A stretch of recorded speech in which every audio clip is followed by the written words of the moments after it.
Independently contested in local body elections and won impressively. Due to his ideological and political resolution, soon the Telangana Rastra Samithi was formed and it won the local institutional bodies such as the Jila Parishad territorial constituencies and the Mandal Parishad territorial constituencies. The chief claim to fame of the Telangana Rastra Samiti is in its uncompromising spirit to make the dream and aspirations for Telangana a reality. The party had been emboldening its appeal to the people of United Andhra Pradesh on the grounds that it will redress the operations and burden of the minority communities in the Telangana regions of AP. The TRS was a prominent member of the Congress led coalitions, the United Progressive Alliance, from 2004 to 2006.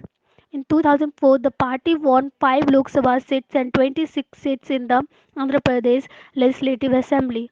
Within a brief span of the alliances with the Congress, the TRS squared the coalitions over the inordinate delay that the Congress made in announcing the constitutional validity of the formation of Telangana.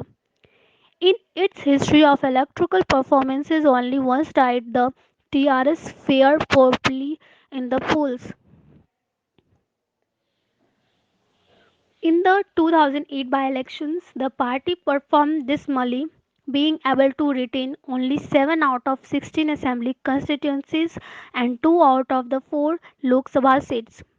Such poor performance made Chandrasekhar Rao want to quit his positions as president, but because party members and the people had immense faith on him, he held the post.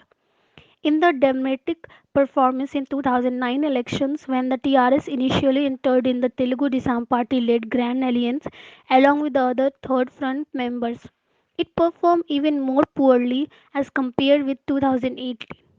Even before the vote counting began, the TRS shifted alliance to the BJP led National Democratic Alliance.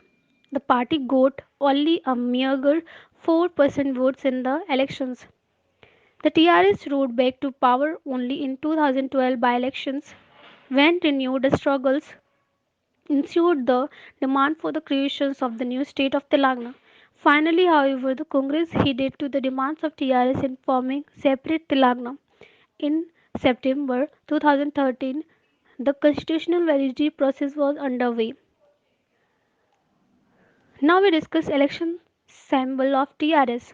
The election symbol of Telangana Rastra Samiti as approved by the Telangana Commissions of India is the car. This election was symbol is usually drawn on a pink color rectangular party flag. This election symbol is significant as it represents what the Telugu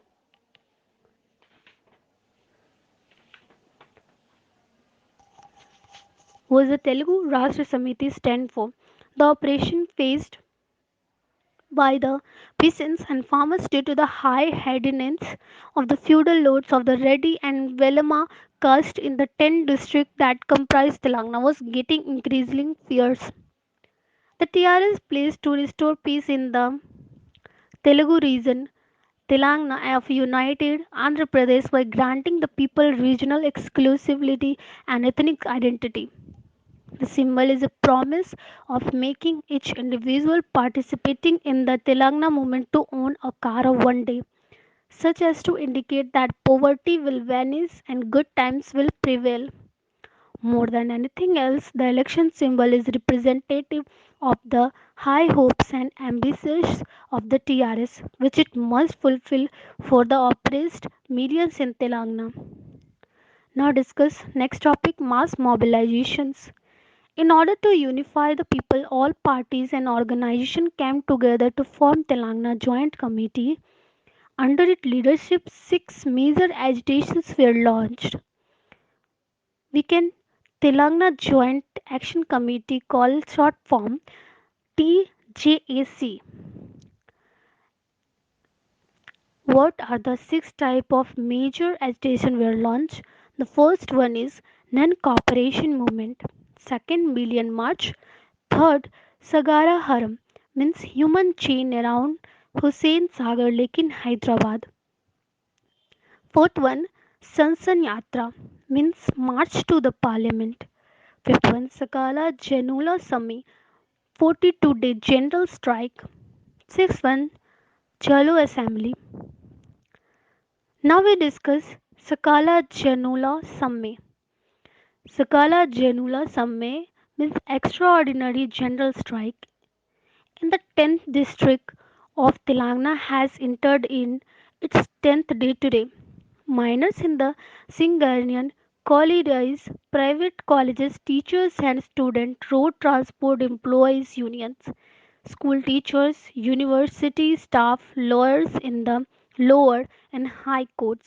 The electricity employees union, in short almost all employees who usually refuse to see beyond their immediate benefits, and contract workers who under normal circumstances cannot afford to lose wages needed by the state to govern its people have gone on strike.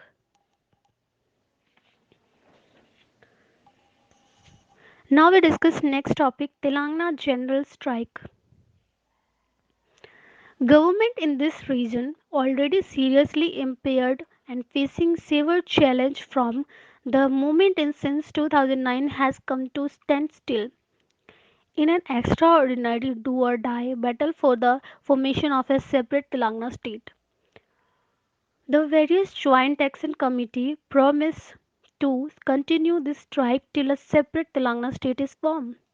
In terms of popular support, the outpouring of literature and internal contestants' critiques of the movement for separate Telangana has been unprecedented. Means expect perhaps for the Megdiga Dandora movement in the recent political history of the state. Attendance at the numerous meetings in the 10th district of Telangana has ranged from 5,000 to 50,000, peaking at 10 lakh people. Some estimate put it at 50 lakh or more.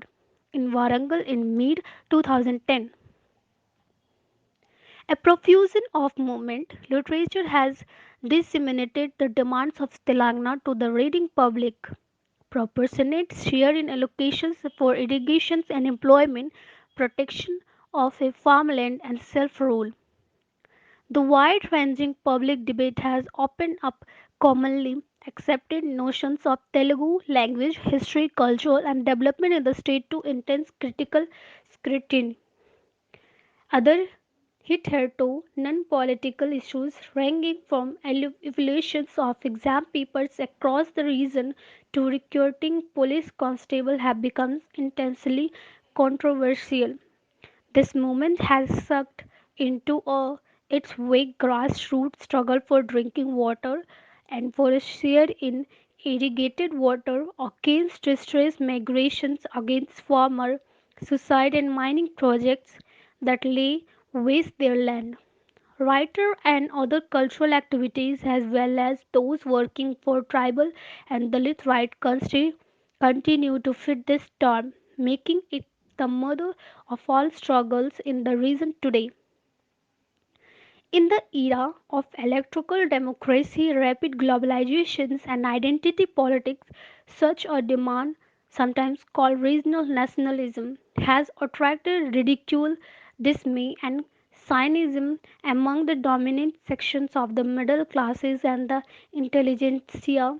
It has been demand illegitimate, illogical, and dangerous, where an aggressive leadership is leading gullible and emotionally vulnerable youth down a blind alley, at which point a significant few commit suicide. The movement has been dismissed as belonging to the realm Baudigiyomu emotions and sentiments rather than to the realm of the political. While one section of the critics has concluded that it is politically impossible to carve out a separate state, the other section deems the state's formations totally inadequate to meet the challenges of sharing political party and economic resources in the current times.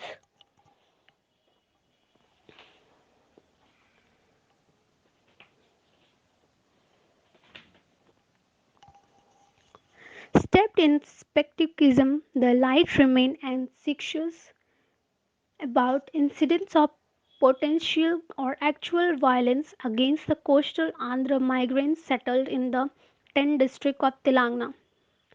They anticipate withdrawal of popular support for the numerous call for bunds and strike and expect the student go to back their studies. They also hope that the Telangana people would see through the selfish motive on their leaders, move on to other tangible goals and response their faith in the statu quo. Alas, none of these hopes, expectations, or fears has materialized so far.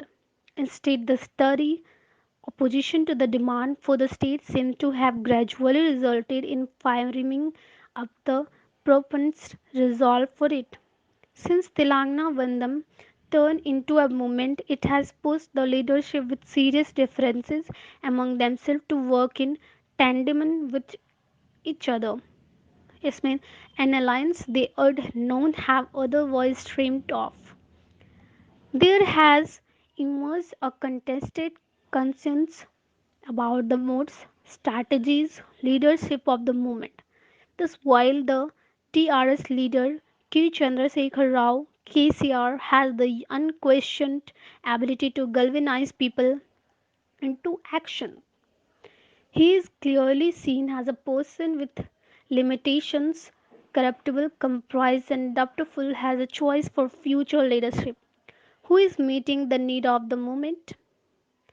A more serious objection has been that strike affect that livelihood of the common daily wage earner and that therefore they would be against it. This indeed has been the government criticism of the Sakala Janula summing. It announcement of the 1 rupee per kg of rice schemes, the creation of 1 lakh job and several other schemes or political strategies to address this category of the most oppressed as an electoral constituency. However, there are some potential weakness in this analysis. Firstly, while the metropolitan and big city wage laborer would be most affected by the strikes, and that two specific group construction laborers, hamalites, auto rickshaws driver, etc. The laborers in the small town and rural areas would perhaps not be so severely affected. Secondly, the migrant worker to the cities from the surrounding Telangana district is often the small farmer and laborer displaced by the underdevelopment of the region. In addition, most of the students who are participating in the movement belong to similar families. Thus, it seems as if the broad consensus for Telangana includes support of the most disadvantaged sections of the society to the extent possible. The fate of the Congress strategies to woe the most oppressed would depend on the extent to which this economic fits into the political consciousness of the Telangana demand.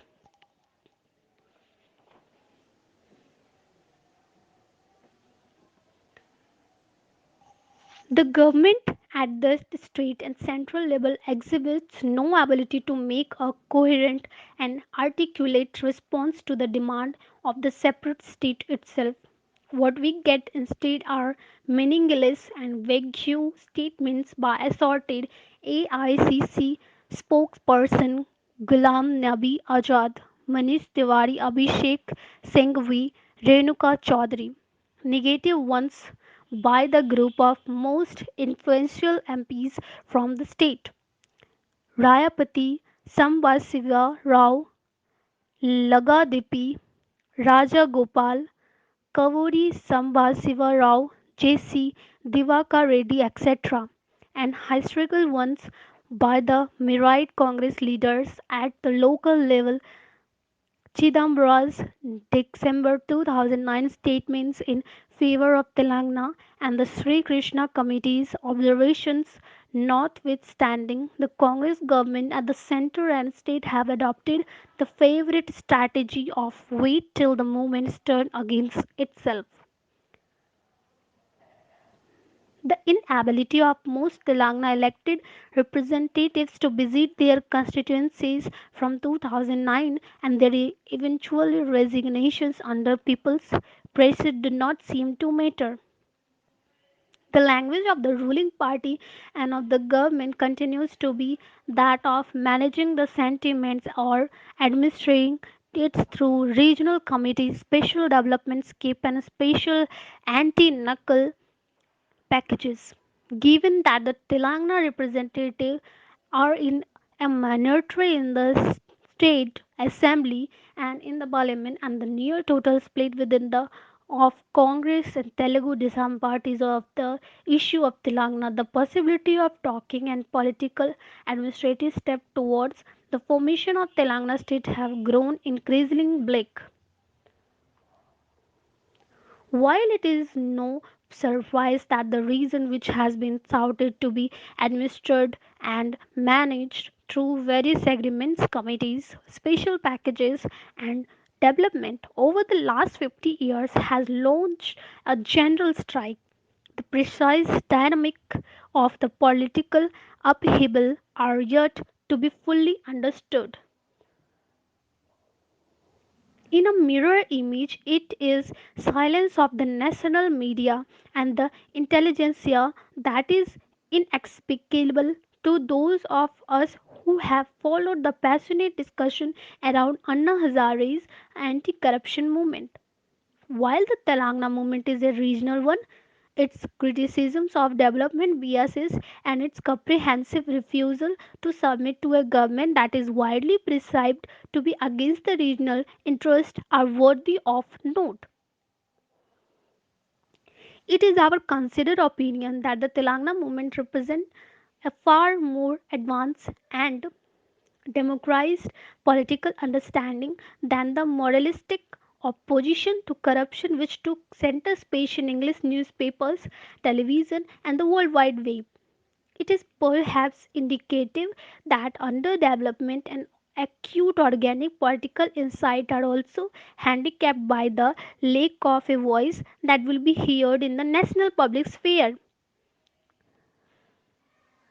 Now we discuss Millennium March.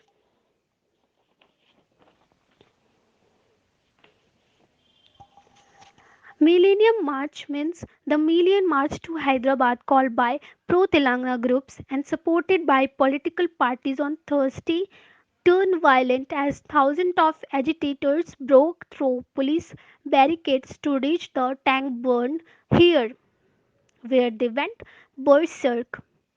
The crowd set fire to an OB van of a Telugu news channel and a police jeep and damaged windscreen of two other police vehicles.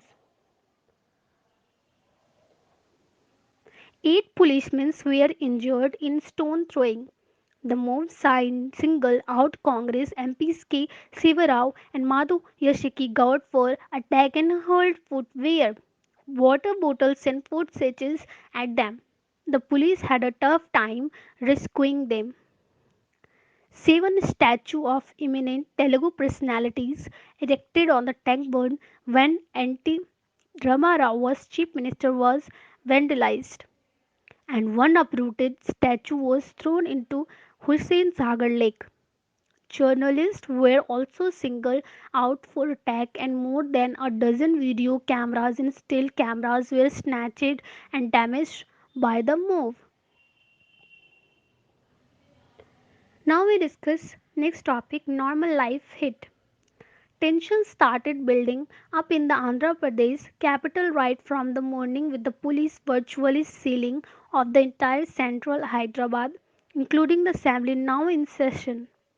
Normal life was thrown out of gear with traffic restrictions enforced strictly right from 6 a.m. But when a group of about 200 agitators managed to reach the Tangban by the northern end, police contingents remained inactive, paving by way for the breaches of the barricade. Once the barricades were breached, the crowds on the Tangban swelled to around 20,000. Dancing in gay, abandon, and rising full throated slogans, the agitators became belligerent once news broke that Telangana Joint Action Committee convener Kodandaram was arrested, declaring that they would destroy all statues on the Tangburn if he was not freed. The crowd went about the job an hour later. Telangana Rashtra Samiti President K. Chandrasekhara Rao rushed to the spot and announced that Professor Kondaram was being released, but the crowd still remained stiff. After the leadership led the tank burn in the evening, the police used force to chase away a 100-strong crowd which stayed put on the tank burn. The retreating agitators hurled stones at the police and set fire to TWACRA office and ATM center, following which the police lobbed tear gas shells. The Millennium March program, fashioned after the recent Egyptian protest, had become a prestige issue for the agitators and the Andhra Pradesh government. It generated intense debate among the people as that coincided with the annual intermediate examination. Faced with the mounting criticism, the TJAC later announced that the program would be held only between 1 and 4 pm. The Hyderabad police had made unprecedented security arrangements, sealing off all roads leading to the Tangban, the link between Hyderabad and Sikandrabad, but could not prevent the rally.